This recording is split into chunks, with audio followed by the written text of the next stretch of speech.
wassalatu wassalamu ala Rasulillah wa ala alihi wa ashabihi wa man walah la haula wala quwata illa billah. Baik teman-teman sekalian, pada kesempatan kali ini ya, podcast pada malam hari ini saya akan bercerita tentang Muhammadiyah yang saya kenal ya.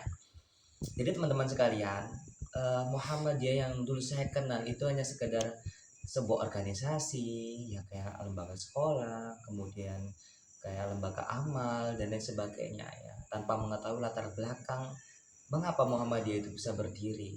Saya hanya mengetahui ketika di SMP adalah pelajaran dasar-dasarnya saja, seperti kapan Kiai Haji Ahmad Dahlan itu lahir, kapan berdirinya Muhammadiyah ya, hanya seperti itu saja. Kemudian setelah kuliah ini saya akhirnya memperdalam, ternyata Muhammadiyah itu bukannya sekedar lembaga sekolah saja, bukannya sekedar mendirikan amal usaha saja, akan tapi memiliki faktor yang mendalam sehingga terbentuk ya Muhammadiyah. Ya, Muhammadiyah ya didirikan oleh Kiai Haji Ahmad Dahlan. Ya, beliau merupakan pendiri Muhammadiyah. Ya. Latar belakang yang menyebabkan beliau mendirikan Muhammadiyah salah satunya adalah ya, pendidikan waktu itu masih sangat terbatas sekali. Misalnya pesantren hanya sekedar mendalami materi pelajaran kepesantrenan aja, Al-Quran dan hadis saja, tanpa ada ilmu pengetahuan di dalamnya. Nah, Muhammadiyah atau Kiai Haji Ahmad Dahlan memiliki pikiran yang begitu kritis ya.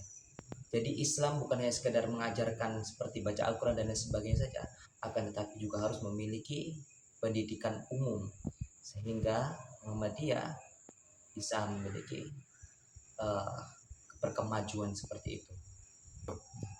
Kemudian Kiai Haji Ahmad Dahlan memiliki keberanian untuk mendirikan lembaga sekolah. Tujuannya adalah untuk ya memajukan bangsa Indonesia ini juga. Kemudian saya juga alhamdulillah mengetahui kenapa Muhammadiyah itu berdiri. Salah satunya adalah ingin membasmi yang namanya TBC, takhayul bid'ah dan khurafat ya. Jadi pada saat itu ya warga di sana itu dia itu memiliki kepercayaan terhadap takhayul ya.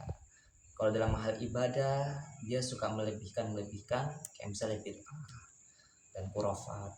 Kiai Haji Ahmad Dahlan ingin meluruskan hal tersebut. Bagaimana ya sih Islam yang sebenarnya? Bagaimana sih Islam ini yang harus benar-benar untuk kita terapkan di dalam kehidupan ini? Nah, maka juga Kiai Ahmad Dahlan akhirnya membutuhkan seperti kayak tajrid dan tajdid. Ya, tajrid itu pemurnian, tajdid itu pembaruan. Jadi Kiai Ahmad Dahlan ingin memurnikan ajaran itu dan memiliki pembaruan ya dalam hal misalnya fikih-fikih yang kontemporer dan lain sebagainya.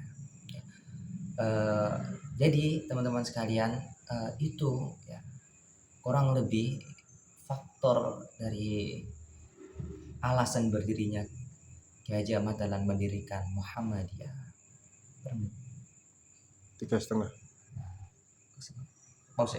Nah, kemudian teman-teman ya di dalam pelajaran AIK yang saya dapatkan di kampus ini, ya, salah satu yang membuat saya tercengang ya melalui lirik dari lagu Sang Surya yang menyanyikan tinggalkan peraduan, lihatlah matahari terbit dan seterusnya. Nah, itu merupakan tamparan yang keras ya bagi kita tentunya mahasiswa ya. Kita ini jangan hanya tidur mulu, jangan hanya mageran mulu, tapi kita disuruh untuk bangun ya, disuruh untuk bekerja dan berkarya. Nah, oleh karena itu teman-teman sekalian ya, kita sebagai mahasiswa PAI UM Surabaya, kita memiliki tanggung jawab moral ya, untuk nantinya kita terjun ke dalam masyarakat yang membawa semangat Muhammadiyah ya, menjadikan muslim yang taat pada Al-Quran dan As-Sunnah, tapi juga harus perlu untuk menjadi seorang muslim yang cerdas dan solutif dalam menghadapi masalah zaman. Nah, itulah teman-teman ya, sedikit tentang informasi yang saya ketahui alhamdulillah sejak kuliah di Universitas Muhammadiyah ini tentang pergerakan Muhammadiyah ya. Apa saja ya pergerakan itu yang sebenarnya saya sampaikan itu ternyata bukan hanya gerakan amal usaha tetapi juga dakwah dan lain sebagainya. Oleh karena itu teman-teman sekalian, ya semoga ya pada podcast ini bisa memberikan perspektif baru ya bagi teman-teman sekalian ya. Mungkin ini saja teman-teman sekalian yang dapat saya sampaikan. Terima kasih sudah mendengar sedikit ocehan atau cerita dari saya. Saya Turki ya, pamit undur diri dalam podcast pada malam hari ini. Saya tutup. Nun wal qalam mimma yasturun. Wassalamualaikum warahmatullahi wabarakatuh.